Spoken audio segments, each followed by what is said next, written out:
শুরু করছি আজকের ভিডিও। আজকের টপিক ভাব সম্প্রসারণ। ভোগে সুখ নাই, কর্মে বা ত্যাগেই প্রকৃত সুখ। আমাদের চ্যানেলের ভিডিও নিয়মিত পেতে আমাদের সুষমা একাডেমি চ্যানেলটি সাবস্ক্রাইব করুন। শুরু করার আগে চলুন জেনে নেই এটি এখন পর্যন্ত কোন কোন সরকারি চাকরি পরীক্ষা এসেছে, যেন আমরা এটার গুরুত্ব অনুধাবন করতে পারি। 43তম বিসিএসে 2024 সালের বাংলাদেশ বেসরকারি বিমান চলাচল কর্তৃপক্ষের সশস্ত্র নিরাপত্তা প্রহরী পদে, 2024 সালের ঢাকা মহানগর দায়রা জজ আদালতের বেঞ্চ সহকারী পদে। এছাড়াও ভবিষ্যতে কোনো চাকরি পরীক্ষায় আসলে তা ডিসক্রিপশন বক্সে আপডেট করে দেওয়া হবে। চলুন ভাব সম্প্রসারণটি এখন শুরু করি। ভাব সম্প্রসারণটির মূল ভাব: ক্ষণস্থায়ী বস্তুগত ভোগের মধ্যে প্রকৃত তৃপ্তি নেই। সৃষ্টিশীল কর্ম ও আত্মত্যাগের মধ্যেই নিহিত রয়েছে গভীর ও স্থায়ী আনন্দ। ভাব সম্প্রসারণটি সম্প্রসারিত ভাব: মানুষ সহজাতভাবে সুখের অনুসন্ধান করে, কিন্তু অনেকেই সুখকে ভুল পথে খোঁজে।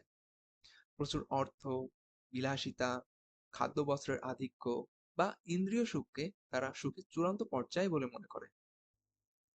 কিন্তু বাস্তবে দেখা যায় ভোগের সুখ ক্ষণস্থায়ী, অগভীর ও অতৃপ্তিকর। একটি ইচ্ছা পূরণ হলেই জন্ম নেয় আরেকটি নতুন চাহিদা। ভোগের মাত্রা যত বাড়ে, তৃষ্ণাও তত বাড়তে থাকে, কখনোই তা মেটে না। ফলে ভোগবিলাসী মানুষ বাহ্যিক জাঁকজমকের আড়ালে অন্তরে থেকে যায় শূন্য, অশান্ত ও অতৃপ্ত। অন্যদিকে প্রকৃত সুখের সন্ধান পাওয়া যায় কর্মে ও ত্যাগে। যে মানুষ নিজের শ্রম, মেধা ও সময় ব্যয় করে কোনো সৎ কাজ সম্পন্ন করে, সে এক গভীর তৃপ্তি অনুভব করে।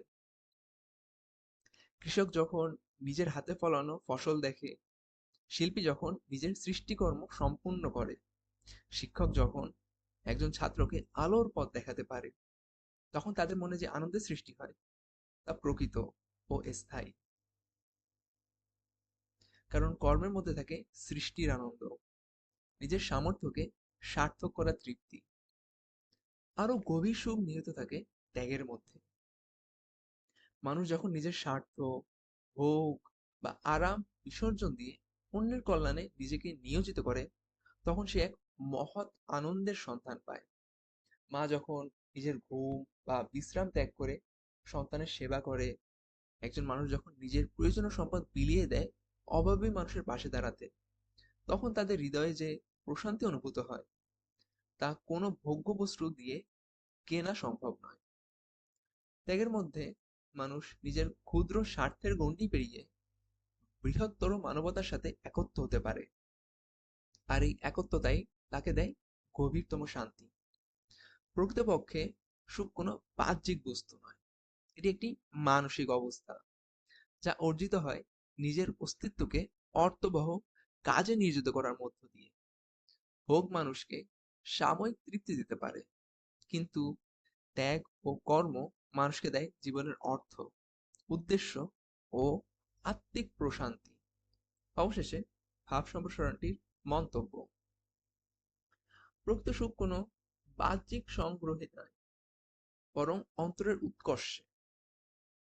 সৃষ্টিশীল কর্ম ও আত্মত্যাগের সাধনাই মানুষকে পরিপূর্ণতা দেয়, আর সেই পরিপূর্ণতাই হলো চিরন্তন শান্তির মূল উৎস। আজকের ভিডিও এখানে শেষ করছি। ধন্যবাদ।